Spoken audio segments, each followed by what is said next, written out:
Eh bien bonjour à tous et à toutes, j'espère que vous allez bien et aujourd'hui on se retrouve pour un nouveau tuto sur comment développer à plusieurs sur Java et principalement Minecraft pour nous parce que c'est un peu ma filière. Développer à plusieurs c'est totalement possible avec deux outils, déjà l'outil Git tout simplement et l'outil GitHub. Si vous n'avez pas de compte sur GitHub, vous pouvez d'ores et déjà en créer un dès le début de la vidéo, comme ça vous aurez gagné un peu de temps. Et ensuite vous allez arriver sur cette page là en allant sur Git. Alors git-scm.com/download et là vous allez télécharger votre version. Donc si vous êtes sur Windows, vous prenez la première, la FO64 setup machin, il va vous faire installer tout un petit truc, ça vous saurez faire hein, parce que vous avez juste à suivre ce qui est dit. Alors pourquoi on télécharge ça? C'est parce qu'en fait sur IntelliJ, alors je pense que c'est pareil sur Eclipse, moi je parle IntelliJ parce que c'est celui que j'utilise, en fait on va pouvoir utiliser Git pour envoyer du code sur GitHub. Et le principe pour développer à plusieurs, là, ça va être d'envoyer du code sur GitHub pour que la personne avec qui vous souhaitez coder, ou les personnes d'ailleurs, puissent recevoir le code et l'insérer dans le leur en fait. On va voir ça tout au long de la vidéo. Et du coup, vous allez commencer par installer ça. Une fois que c'est fait, nous, ce qu'on va faire, c'est qu'on va créer un nouveau projet sur IntelliJ. Alors, on va lancer IntelliJ et on va créer dev à plusieurs. Hop, voilà. Nouveau projet. Alors, ça va changer d'habitude. Pourquoi? Parce que là, on va devoir utiliser Maven. C'est vrai que d'habitude, on utilise le compiler d'IntelliJ. Sauf que là, on ne peut pas. Sinon, on ne peut pas coder à plusieurs. Et vous allez voir, il y a quelques petites différences, mais on peut s'y faire très très bien et assez facilement pour ce dont on a besoin du coup. Donc vous choisissez votre Corretto. Moi perso je vais montrer pour la 1.8, mais c'est un peu la même idée pour les autres, hein, c'est la même chose. Corretto 1.8 pour les versions 1.8, tout ça. Si vous souhaitez plus haut, genre de la 1.20, de la 1.19, prenez plutôt le 21. Puis si vous êtes plutôt dans la 1.15, 1.16, prenez la 17. Moi je vais rester dans la 1.8. Tac, next. Et là on va le localiser dans code à plus. Je vais y arriver. Voilà, plusieurs. Code à plusieurs. Tac, tac, tac. Et voilà.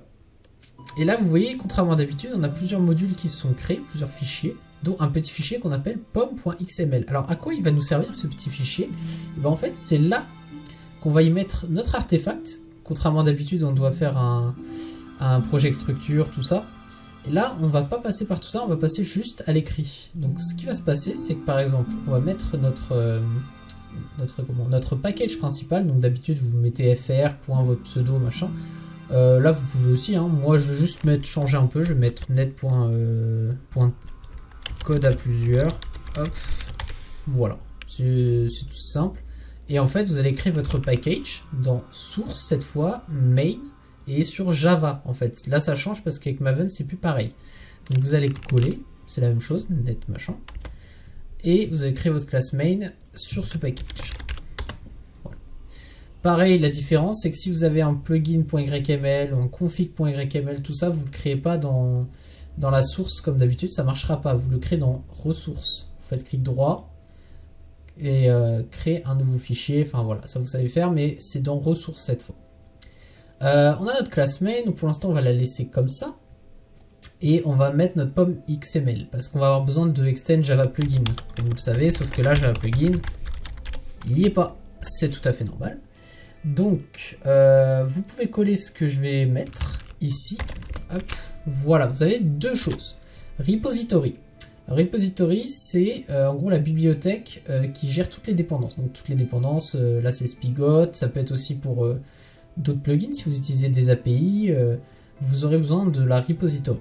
Donc là, ça met le lien de là où on peut trouver les dépendances Spigot, machin. Donc repository, on est bon. Vous faites la même chose. De toute façon, je vous le mettrai en lien hein, sous la vidéo. Et dépendance, bah là, c'est notre Spigot 1.8. Mais vous pouvez changer la version si vous avez besoin. Vous pouvez mettre n'importe quelle version hein, normalement. 1.21, 1.1. Vous en avez plein. Tac, tac, tac. Donc ça c'est fait. Une fois que c'est fait, vous avez le petit M en haut à droite. On peut recharger pour vérifier qu'il n'y a pas d'erreur. Là, on n'a pas d'erreur, c'est tout parfait. Une fois que c'est fait, vous allez juste supprimer votre petite classe main parce qu'en fait, sinon il va pas la recharger. Donc hop, on va la recharger comme ça. Hop, main. tac, voilà. Et là maintenant extend et vous avez Java plugin. Nickel. Vous voyez, on l'a bien importé comme il faut en utilisant ça. Donc pareil, si vous avez besoin d'API, tout ça, il faudra rechercher un petit peu sur internet. Par exemple, vous utilisez l'API de Citizens, et bah vous cherchez la repository de Citizens, hop, vous rajoutez un autre comme ça. Hop. Tac tac tac, vous écrivez ce qu'il faut pour Citizens et la dépendance c'est exactement la même chose. Voilà. Une fois qu'on a fait ça, on va aussi intégrer Git. Pourquoi? Parce que regardez, quand on va dans le terminal, en bas à gauche, si vous n'avez pas vu, vous écrivez Git, il va vous mettre hop, une erreur. Usage Git machin, nanana, Git help, Git machin. Et en fait, il va pas forcément comprendre toutes les commandes de Git. Donc pour ça, il va falloir initialiser Git à l'intérieur du projet. Donc vous allez dans votre dossier, hop, vous allez dans la code à plusieurs. Et ici, vous voyez, on n'a pas notre petit point Git qu'on devrait avoir. Donc ce que vous allez faire, c'est que vous allez lancer PowerShell ou alors CMD, peu importe, ça marche. Et là, ensuite, vous faites un copier du chemin, voilà. Vous écrivez CD et vous collez le chemin. Là, on est bien dans le chemin, en fait, on se retrouve à l'intérieur. Vous allez faire git init. Tac. Initialized empty git repository, machin. Et là, vous voyez le point git qui apparaît. Vous pouvez fermer. Donc là, on a initialisé Git à l'intérieur de notre plugin. Voilà. Donc maintenant, on peut l'utiliser sans problème. Donc l'objectif, ça va être d'écrire du code et ensuite de l'envoyer sur GitHub. Alors pour ça, on va d'abord créer notre onEnable, juste simplement, et on va écrire rien. Pour l'instant, on va laisser comme ça. Vous allez dans Terminal. On va clear, hop, parce que c'est moche. Ensuite, vous allez faire un remote. Donc git remote. Donc ça, c'est pour connecter notre GitHub à notre plugin. Donc add origin, et là il vous faut le lien. Alors le lien, vous allez le trouver où? Je vais vous montrer. Vous allez sur votre page GitHub une fois que vous avez créé votre compte. Une fois que vous êtes sur votre profil, vous allez dans repository et vous allez en créer une nouvelle, new. Donc là, moi je vais l'appeler code à plusieurs. Allez, avec un A majuscule parce que c'est plus beau comme ça, et un C majuscule évidemment. Et un peu minuscule. Vous allez mettre une description si vous voulez. Vous mettez en privé ou en public si vous voulez que ce soit vu par tout le monde ou juste par votre petit comité. Alors privé, ça peut être que entre vous. C'est juste que les gens qui partagent du code avec du code source, ils mettent en public. Vous mettez un readme file. Comme ça, vous mettez une description de votre plugin à l'intérieur en fait. Et tout est bon. On peut créer notre repository.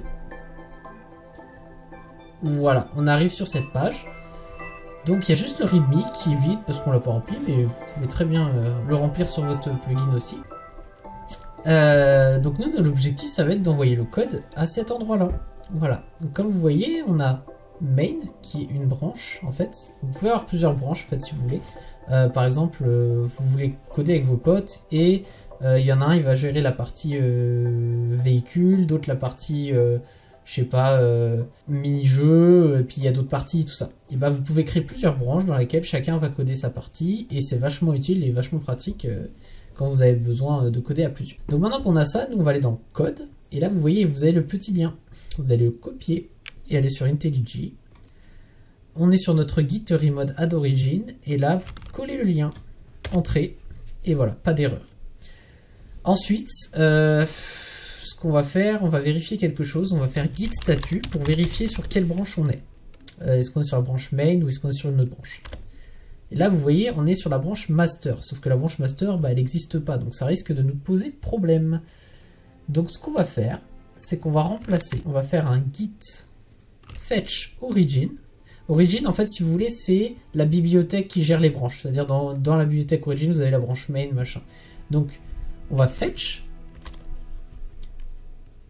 Voilà, et il va bien nous afficher la nouvelle branche main. Là, c'est nickel. Ensuite, pour être sûr de bien switch sur la branche, vous allez faire un checkout. Ça sert à changer de branche. Par exemple, si votre branche s'appelle bonjour, vous allez faire git checkout bonjour. Vous mettez l'origine slash devant pour mettre le lien de la bibliothèque, comme ceci. Nous, on va faire avec le main. On fait entrée, et là, marqué switch it to new branch main. Donc là, on fait git statut, à nouveau. Et là, vous voyez, on est sur la branche main, on n'est plus du tout sur la branche master comme il mettait. Donc une fois que c'est fait, vous allez pouvoir importer votre code. Alors, moi je vais clear déjà, Et je vais rajouter un truc parce que c'est un peu vide. Je vais mettre un système out println bonjour. Et là, vous allez voir, quand je vais écrire git statut à nouveau, il y a des changements qui sont affichés. Par exemple, vous voulez rajouter une autre classe. Par exemple, classe test, je m'en fiche. Voilà. Cancel, tac, tac. Vous mettez public, statique, enfin, vous mettez ce que vous voulez, hein, votre code. Hein. Join. Et là, hop. Tac, non, c'est mal mis. Pas comme ça. Vous mettez un système out. C'est moi, par exemple. Une fois que vous avez en fait fait votre code, vous pouvez faire un git add et vous pouvez mettre soit le chemin de la classe que vous avez modifié, soit vous mettez un git add point pour tout ajouter. Alors là vous avez un warning, pourquoi? Parce qu'en fait vous n'avez pas copié déjà les fichiers qui étaient présents sur GitHub, sauf que on s'en fiche parce que nous on vient juste de commencer, on n'a rien mis sur GitHub encore. Donc pour vérifier avec git statut, vous voyez tout a été bien rajouté comme il fallait. Si vous avez une nouvelle classe par exemple, ça va vous afficher un truc comme ça. Vous ferez juste git add et vous mettrez en plus le lien qui est là en fait. Voilà. Et ça ajoutera juste la classe. Parce qu'en fait si vous codez à plusieurs et en même temps, pour éviter de s'embrouiller, si vous ajoutez tout et que lui il rajoute tout, enfin ça risque de causer des problèmes, ajoutez juste ce dont vous voulez, ou alors vous ajoutez tout quand ils sont pas là ou pas en train de coder. Ensuite donc on a ajouté tout ça avec le git add. Maintenant on va faire un git commit-m. Ça sert à décrire la modification qu'on a fait. Donc là j'ai modifié le code du véhicule par exemple, vous mettez ça, vous mettez ce que vous voulez, hein. C'est juste pour décrire ce que vous avez fait. Git commit, et une fois que c'est fait, et ben on n'a toujours rien sur notre GitHub, hein. Vous voyez si j'actualise, le code est toujours pas présent, parce qu'il faut push, il faut pousser le code sur GitHub. Donc pour ça vous allez faire déjà un clear, git push origin, et là main, parce que c'est la branche. On fait ça. Vous voyez, pas d'erreur, tout s'est bien mis. On va sur GitHub, on actualise, et là mon code il est bien présent. Vous voyez, et la description, j'ai modifié le code du véhicule. Vous voyez, c'est pour savoir ce que vous avez modifié en fait quand vous codez. Donc maintenant, on a push le code, ok, parfait, on a fait le plus gros. Maintenant, ce qu'il nous reste à faire, c'est de tester au contraire, de récupérer le code. Alors pour ça, vous allez voir, c'est encore plus simple. Je vais close le projet. Ici, et on va faire un new project et on va faire un get from VCS, et vous voyez il y a URL. Alors l'URL bah, c'est le même, vous prenez le code, vous copiez, hop, et vous clonez. Ah alors oui, il veut pas parce qu'il faut mettre un nom différent, parce que c'est déjà sur mon PC. Si c'est sur votre PC vous pourrez, mais code à plusieurs 2 du coup, parce que sinon il va mettre un double fichier, c'est pas bon. Donc là voilà, il nous crée le truc, nickel. Là, faut attendre un petit peu, des fois c'est un petit peu lent. Hop. Mais normalement, vous voyez, j'ai bien mon main avec ce que j'ai écrit et mon test. Et voilà comment vous pouvez récupérer. Et alors, pour récupérer le code, eh ben, ça va être pareil. Vous allez faire le git remote qu'on a fait au début pour vous connecter au GitHub. Si c'est pas déjà connecté d'ailleurs. Et ensuite, vous aurez juste à push, pareil que tout à l'heure, vous ajoutez, vous faites un commit et vous pushez. Et si vous voulez récupérer au contraire, vous faites un git pull origin main. Et là, ça va tirer le code vers vous. Et vous voyez, c'est already up to date. Mais si j'avais modifié le code, et ben ça m'aurait modifié le truc. D'ailleurs, je peux vous montrer un exemple rapidos. Là, par exemple, on va faire un autre système. On va mettre au revoir. On va juste rajouter au revoir. Vous faites un pareil, git statut.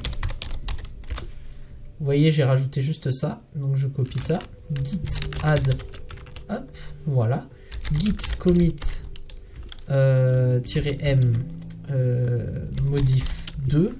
Voilà, je peux comme ça, je m'embête pas. Et après, vous faites un git push origin main. Voilà. Nickel. Donc là, le code, il est push. On peut vérifier ça tout de suite sur GitHub, hein, vous voulez voir. La description, elle a changé, modif 2. Nickel, donc le code a été rajouté. Ensuite, je vais reprendre du coup mon autre plugin de test. Code à plusieurs, c'est code à plusieurs 2. This window, vous voyez que la modif est toujours pas faite. Du coup, là, on va faire git pull origin main. Et là, vous allez voir, la magie va faire effet. Oh, le au revoir vient d'apparaître. Et voilà. Donc voilà comment vous pouvez coder avec vos amis. J'espère que ce petit tuto vous aura plu. Si c'est le cas, n'hésitez pas à vous abonner. Et si vous avez des questions, n'hésitez pas en commentaire parce que c'est pas quelque chose de facile en fait. Et je sais qu'il y a très peu de tutos qui expliquent ça, alors je trouve ça assez important. Et voilà. Donc j'espère que ça vous aura plu. Et sur ce, bah, je vous dis à la prochaine. Au revoir tout le monde.